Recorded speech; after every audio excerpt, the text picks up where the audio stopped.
All right, let's talk about a recording that, honestly, changed countless lives. Earl Nightingale's The Strangest Secret. He said it held the key to a question that I think we've all asked ourselves at some point. Why is it that so many people start out in life absolutely convinced they're going to succeed, but only a tiny fraction of them actually do? You see, Earl Nightingale noticed something wild. If you take 100 people at age 25, all full of dreams and ambition, and then check back in with them when they're 65, well, the picture looks very, very different. The results are just staggering. By age 65, only one of those 100 people is truly rich. 4 are financially independent, but a whopping 95 of them, they're either broke, still having to work, or depending on others just to get by. So what on earth happened? Where did all that fire and ambition from their 20s go? Why is there such a huge gap between what people want and what they get? To figure out this massive failure rate, we have to look at the one thing most people get wrong. And according to Nightingale, the reason for all this is, well, it's almost too simple. Nightingale actually pointed to this killer quote from the Nobel Prize winner Dr. Albert Schweitzer. You see, the problem isn't a lack of talent or brains or even opportunity. The real root of the issue, he argued, is that most people just don't really think for themselves. Instead, they do something else. They conform. I mean, they just look around at what that struggling 95% is doing, and they just copy it. They assume it must be the right way to live. So they get up, go to work, come home, watch some TV, and do it all over again day after day without ever really stopping to ask that crucial question. Wait a minute. Is this life actually taking me where I really want to go? Think about it like this. A person with a clear, defined goal. They're like a ship with a captain, a crew, and a detailed map. That ship knows exactly where it's going. It's going to reach its destination. But a person without a goal? Well, that's like a ship with no captain, no map, no destination, nothing. You can fire up the engines, but it's just going to drift aimlessly until eventually it crashes on some rocky shore. It has zero guidance. So okay, if drifting without a purpose is the big problem, then the solution has to be having a clear purpose, a destination. And this leads us right to the heart of it all, what Nightingale famously called the strangest secret. Now here's the crazy part. The very same law of nature that creates success is the exact same one that creates failure. It's this powerful, neutral force, like a double-edged sword. And which side you're on, well, that's entirely up to you. And there it is, the strangest secret. Simple, isn't it? We become what we think about. Nightingale insisted that this one simple sentence is the single point that all the great prophets, philosophers, and teachers throughout all of human history have completely 100% agreed on. And the evidence is everywhere, written across the centuries. You have the Roman Emperor Marcus Aurelius saying your life is what your thoughts make it. Then you jump forward to the American essayist Ralph Waldo Emerson, who said a man is what he thinks about all day long.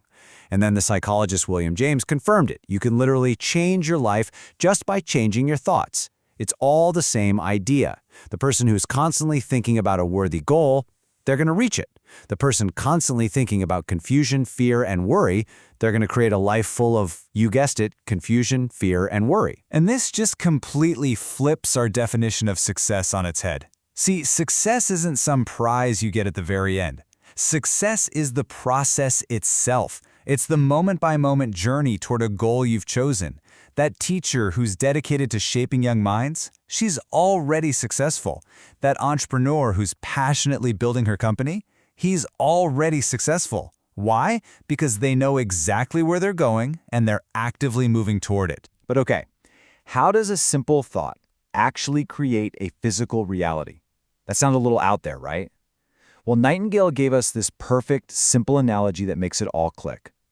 Just think of your mind as a garden. Imagine your mind is a piece of incredibly rich, fertile farmland.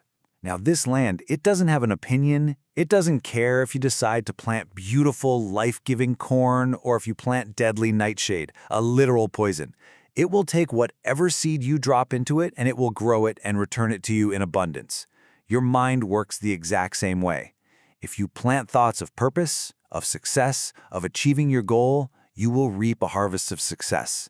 But if you plant thoughts of fear, doubt, and worry, that is precisely what's going to grow. So this puts all the power and all the responsibility right back in our hands. Every single day, with every thought we entertain, we are planting seeds. So you really have to ask yourself, are you choosing your seeds on purpose, or are you just letting the weeds take over? Now, just knowing this stuff is one thing. The real magic happens when you actually put it into practice. So to prove the secret to yourself, Nightingale laid out a simple but incredibly powerful 30-day challenge. But hold on. Before we jump into the test, there's a quick warning. Just like any other law in the universe, this one has a price. You can't get something for nothing. You can't expect a harvest if you haven't planted the seeds and tended the garden. But the good news is, the price for the life you truly want is a price that anyone can pay. Okay, here it is, the 30-day test. First, get a card and write down your single most important goal. Be specific, be clear.